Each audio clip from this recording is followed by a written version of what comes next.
The stars stretched into long white lines as Ahsoka Tano pushed her stolen fighter past its limits. Behind her, 2 Imperial Inquisitors closed in fast. Their red blades had already cut down 3 Jedi this week. She refused to be the 4th. Smoke poured from her engine. Sparks rained across the cockpit. Ahsoka gritted her teeth and yanked the hyperdrive lever. "Come on! Come on!" The ship jumped. Stars twisted, and then silence. She dropped out of lightspeed above a small, dusty planet. Twin suns blazed in the sky. Tatooine. Of all places. Tatooine. Her ship was dying. She had no choice. Ahsoka guided it down through the heat and wind, fighting the controls every second. The fighter slammed into the desert with a deep, shuddering crash. Sand swallowed the wreckage. She crawled out, coughing, her white leku coated in dust. Her lightsabers were still at her belt. Her heart was still beating. That would have to be enough. Then she felt it. A pulse in the Force. Bright, warm, familiar, painfully familiar. Ahsoka froze. Her breath caught in her throat. She had felt that signature 1,000 times during the Clone Wars, standing beside her on battlefields, laughing in the halls of the Jedi Temple, shouting her name across the cockpit of a gunship. Anakin. But Anakin was dead. Obi-Wan's last message had said so. So why? Why did the Force feel like him? She turned slowly toward the horizon. A small homestead sat in the distance, half buried in sand. Moisture vaporators spun lazily in the wind, and from that quiet little farm, the presence pulsed again, smaller this time, younger, innocent. A child. Ahsoka's hand drifted to her lightsaber. Her eyes narrowed against the sun's. "Sky Guy?" she whispered. "What did you leave behind?" And then she started walking. The walk took hours. The twin suns burned overhead, and the sand bit at Ahsoka's boots. But she didn't stop. She couldn't stop. The pull in the Force grew stronger with every step. By the time she reached the small moisture farm, her throat was dry and her hood was pulled low. A woman stepped out first. Kind face, tired eyes. A blaster held low but ready. "You're a long way from anywhere, traveler," the woman said carefully. "I'm Beru Lars. What do you want?" Ahsoka opened her mouth, but no words came, because just then, a small figure peeked out from behind Beru's legs. A boy, maybe 4 years old. Sun-blonde hair, dusty little tunic, bare feet, and those eyes, bright, blue, burning with something older than any child should carry. Ahsoka's knees almost buckled. She had seen those eyes 1,000 times. On Christophsis, on Mortis, on Coruscant. They had looked at her with pride, with anger, with brotherly love. They belonged to Anakin Skywalker. But this was a child. "Who is he?" Ahsoka whispered. Beru's grip tightened on the blaster. "He's my nephew, just a farm boy." "No." Ahsoka shook her head slowly. "He's not." The boy tilted his head, curious. He stepped forward, and the Force sang. Not a whisper, a roar. Bright, untrained, unshielded. Stronger than any youngling Ahsoka had ever felt in the temple. Her hand went to her chest. Her breath came in pieces. Padme. Padme had been pregnant. The Council had hidden it. Obi-Wan had hidden it. The whole galaxy had hidden it. "Your name," Ahsoka said softly, kneeling down. "What's your name, little one?" The boy smiled. "Shy. Honest." Anakin's smile. "Luke." And somewhere far across the stars, a man in a black mask suddenly turned his helmet toward Tatooine. Night fell fast on Tatooine. The desert turned cold. 2 moons climbed into a sky full of stars. Ahsoka sat on a flat rock outside the Lars farm, her cloak pulled tight, her mind racing. She had promised Beru she would leave at dawn. She had no intention of keeping that promise.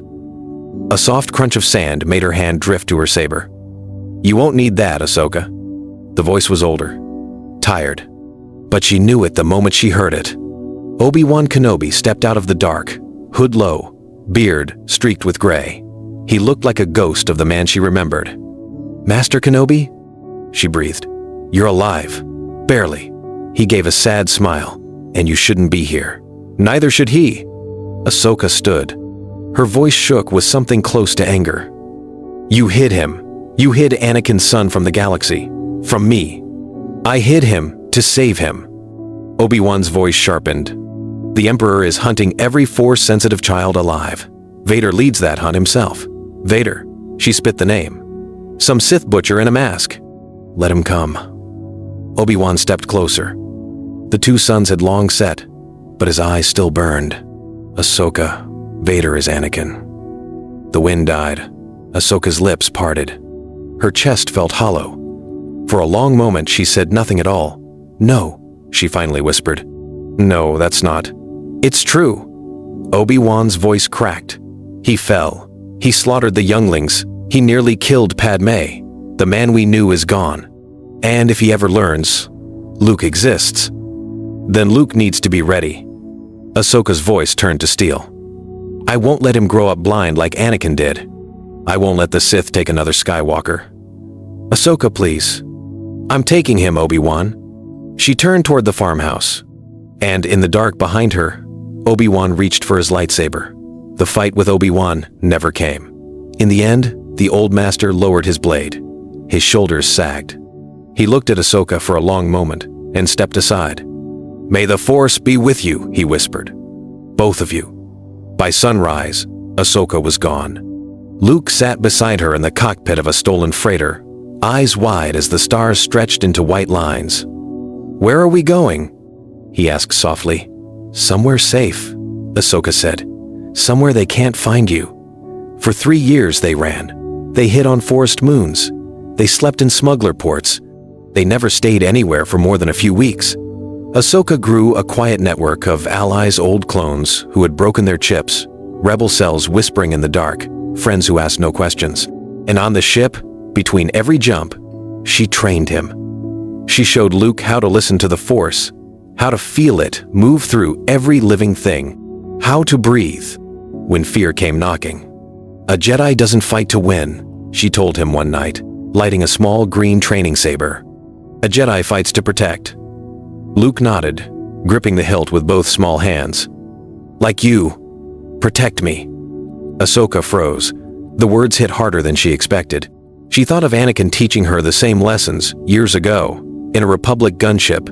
She thought of all the things he never got to finish, all the warnings he never gave her, all the love he was never allowed to show. She knelt down, brushed the hair from Luke's forehead. "Yes, little one," she whispered. Just like that. But far across the galaxy, on a black star destroyer, a gloved hand closed slowly into a fist. Vader had felt something, a spark, and he was beginning to wonder why it felt so familiar. The fortress on Mustafar burned red against a sky of fire. Inside, Darth Vader knelt alone in his meditation chamber. The hiss of his breathing filled the room. Lava crackled beyond the walls. Here, in this place of pain, he came to remember and to forget. He reached into the Force, and the Force reached back. A spark, bright, warm, small. Vader's helmet snapped up. The presence was distant galaxies away, but unmistakable. It carried a signature he had not felt in nearly a decade. A signature that should not exist. It felt like himself. Younger, purer, untouched by darkness. "Impossible," the deep voice rumbled. His gloved hands curled into fists. Memories he had buried clawed their way back to the surface. Padme on Mustafar, her hand against his chest. Her last whisper before the dark swallowed everything. "There's still good in you." She had been pregnant. He had been told she died with the child. He had been told. The chamber trembled as Vader rose to his feet. The Force around him turned sharp, cold, furious. Tools rattled. Bolts popped from the wall. A medical droid was crushed flat against the ceiling without him even raising a hand. He stormed onto the bridge of his Star Destroyer. Officers scattered from his path. "Admiral," his voice cut the air like a blade. "Pull every Inquisitor from their current hunt. Everyone. My lord, the Emperor's orders. Now." The Admiral bowed and ran. Vader turned to the great viewport. Stars stretched out before him. Somewhere out there, a child was learning, growing, reaching into the Force without fear. His child. And behind the black mask, for the first time in years, Darth Vader felt something other than rage. He felt hunger. The hunt had begun. The hunt began in silence. For months, Darth Vader followed the faintest trail, a whisper here, a refueling record there. He did not rest. He did not speak. Every Star Destroyer in the Outer Rim answered his call. And every world that sheltered Ahsoka Tano paid the price in fire. Ahsoka knew he was close. She felt him in her dreams, a cold shadow reaching for the child sleeping beside her. Luke was only 9 years old, quiet, curious, and far too gifted for his own safety. She had promised Obi-Wan she would keep the boy hidden. She had promised herself she would never face Vader again. Both promises were about to break. They landed on Lothal at dusk. The grasslands rolled gold beneath a dying sun. Ahsoka hoped the old rebel outpost might shield them for one more night. It did not. The sky split open. A black shuttle descended like a blade. "Stay down," Ahsoka whispered, pressing Luke into the tall grass. "No matter what you see, do not move." Luke nodded, eyes wide. Vader stepped onto the soil. His breathing rolled across the plain like distant thunder. "Ahsoka," he said, "you should have stayed dead." She ignited both lightsabers. White fire against the gold horizon. "Anakin is dead," she answered. "I'm here for what's left." Their blades met and the grass burned around them. Luke watched, frozen, as the towering dark figure drove his master back. Step by step, he felt something stir inside him, something powerful, ancient, and afraid. Then Ahsoka screamed his name, and the second sun went dark. The fires of Lothal still glowed on the horizon. Ahsoka stumbled through the rocks, one arm pressed against the deep burn across her side. Luke ran beside her, small hands gripping her cloak, eyes wet but silent. Behind them, the wreckage of their ship smoked into the night sky. They found shelter inside an old Lothwolf cave. Ahsoka collapsed against the cold stone wall. Her breathing was shallow. Her lightsabers lay dark beside her. Luke knelt close. "You're hurt," he whispered. "Please, don't go." She forced a tired smile. "I'm not going anywhere, little one." For a long moment, only the wind spoke. Then Ahsoka closed her eyes and made the hardest choice of her life. "Luke," she said softly, "there is something I must tell you. Something I swore I never would." He waited. "The man in the mask, the one who hunted us. His name was Anakin Skywalker." Luke's small face froze. "That's my father's name." "Yes," she whispered. "He is your father." Tears spilled down the boy's cheeks. He shook his head again and again, as if the truth might fall away. No, my father was a hero. You said so. Ben said so. He was a hero," Ahsoka said, gripping his hand. "The bravest man I ever knew. But the dark side took him. It twisted him into Vader." She pulled him close, voice trembling. "But Luke, listen to me. I felt something in that duel. A flicker, a shadow of who he was. Anakin is not gone. He is buried. But he is there." Luke looked up, eyes burning with something new. "Then I'll bring him back." 10 years. 10 long years since the night the suns went dark over Lothal. 10 years since a wounded Togruta whispered a forbidden truth into a frightened boy's ear. 10 years since the galaxy began to shift, quietly, secretly, toward a future no one could yet see. Luke Skywalker was no longer a child. He was 18 now. Tall, steady. His eyes carried the calm of a man who had meditated through sandstorms, smuggler raids, and the loss of friends. His hands carried calluses earned from 100 duels with his master. And at his hip hung a lightsaber he had built with his own design, a blade of pure green crystal found deep in the caves of Elam. Ahsoka had trained him well. For a decade, they had moved like ghosts through the Outer Rim. They lived in caves on Dagobah. They hid in monasteries on Jeddah. They studied old holocrons that Ahsoka had saved from the Purge. She taught him the forms, Shicho, Ataru, Soresu, but more importantly, she taught him the spirit of the Jedi, compassion, patience, hope. "Anger will give you power, Luke," she warned him once, beside a quiet fire. "But hope will give you purpose." Luke remembered every word. And while the boy grew into a Jedi, the galaxy grew tired of its chains. The old rebellion, shattered after the fall of Yavin and the death of Mon Mothma, had scattered into 1,000 frightened cells. Bail Organa was gone. Leia Organa, his daughter, had been hunted to the edges of wild space, leading only a small band of survivors. The Empire ruled with absolute terror. Star destroyers patrolled every system. The Death Star, completed years ago in this timeline, hung above Coruscant like a second hungry moon. But then, whispers began. A young Jedi had been seen on Tatooine, defending farmers from Imperial raiders. A green blade had flashed on Naboo, freeing political prisoners from a hidden prison. A hooded figure had walked into a slave market on Kessel and walked out with 300 freed souls behind him. The galaxy began to whisper a name it had not dared speak in 20 years. Skywalker. And the name carried something the Empire had nearly killed forever. Hope. On a quiet moon above Dantooine, the broken pieces of the rebellion began to gather. Leia Organa, now 23, stood at the center of a circle of rebel commanders. Her face was sharp, her voice sharper. "He is real," she said. "I have seen him myself. He saved my convoy near Bespin. He is a Jedi, and he believes he can bring down the Emperor." An old general shook his head. "One boy against the throne? It's suicide." "No," Leia answered. "It's a spark, and a spark is all we have ever needed."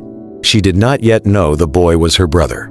Ahsoka had kept that secret too, but the Force was already pulling them together, like two halves of a star slowly returning to orbit. The rebellion began to move again. Ships were repaired. Old codes were activated. Pilots returned to their squadrons. From the ashes of Yavin, a new fleet was being born, and at its heart was a green-bladed boy who refused to give up on his father. Far away, in the dark heart of Coruscant, Emperor Palpatine felt the shift. He sat upon his throne in the great spire of the Imperial Palace. Fingers curled like claws around the armrests. His yellow eyes burned in the shadows. The Force had grown loud again, and it carried a voice he had not heard in 2 decades. "Skywalker blood," he hissed. Darth Vader stood before him, silent as iron. "Your son lives, Lord Vader," the Emperor said softly. "And he grows strong. Stronger perhaps than you." Vader's fists tightened. He had felt the boy too. Every time the green blade ignited somewhere in the galaxy, Vader felt a small, sharp, light prick at the back of his mind. He did not speak of it, but he felt it. Every single time. "He must be turned," Palpatine continued, "or he must die. Bring him to me, Lord Vader. Bring me the last Skywalker." Vader bowed. "Yes, my master." But deep beneath the mask, in a place even the Emperor could not see, something old and forgotten stirred. A memory, a name, a whisper. Padme. Luke did not wait to be hunted. He had spent 10 years running. He was finished running. He stood on the bridge of a small Corellian freighter, staring at the spinning blue marble of Coruscant on the viewport. Ahsoka stood beside him, her white blades clipped to her belt, her montrals taller now, her eyes older. "You don't have to do this alone," she said quietly. "I'm not alone," Luke answered. "The rebellion is moving. Leia is moving. And the Force? The Force is with me." Ahsoka studied him for a long moment. She saw Anakin in him. The courage, the fire, the stubborn heart. But she also saw something Anakin had never quite had. Peace. "Your father is in there, Luke," she said. "But so is Vader. Do not forget which one will strike first." Luke nodded. "I won't fight him with hate. I'll fight him with the truth." The freighter dropped out of hyperspace. Above Coruscant, the great Death Star loomed, and far below, the rebellion's new fleet was already beginning its assault. Leia's voice crackled across the comms. "All squadrons, this is Princess Organa. For Alderaan, for freedom, for hope. Attack, X-Wings poured into the Imperial fleet like silver arrows. TIE fighters swarmed to meet them. Turbolasers carved through the dark. The battle for the galaxy had begun. And in the chaos, one small freighter slipped through the Imperial blockade, straight toward the palace spire. Luke walked alone into the throne room. The doors closed behind him with a deep, final sound. The chamber was vast, lit by red light pouring through tall windows. At the far end, on a black throne carved like a claw, sat Emperor Palpatine, and beside him, towering and silent, stood Darth Vader. Luke did not bow. He walked forward, his steps echoing. His green lightsaber was clipped to his belt, but his hands were open and empty. So, Palpatine purred. The young Jedi comes at last. Welcome, Luke Skywalker. I have waited a long, long time for this moment. Luke stopped at the foot of the throne. He looked past the Emperor, straight at Vader. Father, he said. The word hit the chamber like a thunderclap. Vader's breathing stopped. For one impossible second, the great machine inside the mask went silent. Palpatine's smile twisted. Ah, so you know. Then you also know that he is mine. He has been mine for 23 years, and soon, so shall you be. No, Luke said calmly. I came here to bring him home. Outside, the battle raged. Rebel ships punched through the Imperial fleet. Leia's flagship led the charge toward the Death Star. The Empire's iron grip was cracking, and the cracks were spreading. Palpatine rose from his throne, lightning crackling at his fingertips. Then you will die with him, boy. Vader took one heavy step forward, then stopped. His helmet turned, slowly, toward the young Jedi standing fearless before him. Through the Force, Luke pushed one small, gentle thought into his father's mind. I know who you are. I know you are still in there. And I am not afraid. Vader's hand trembled. Palpatine saw it, his face twisted with sudden fury. Strike him down, Lord Vader, now! Vader ignited his red blade. Luke ignited his green. And as the two Skywalkers raised their lightsabers in the red light of the throne room, Ahsoka's voice echoed in Luke's memory, clear as the day she had whispered it in a cave on Lothal. Anakin is not gone. He is buried, but he is there.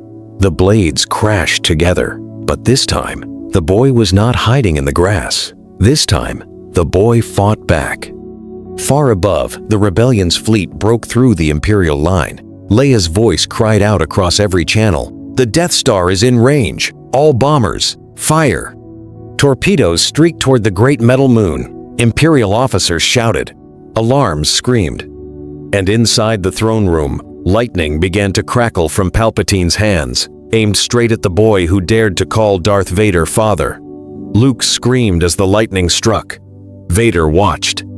And, somewhere deep inside the mask, Anakin Skywalker opened his eyes.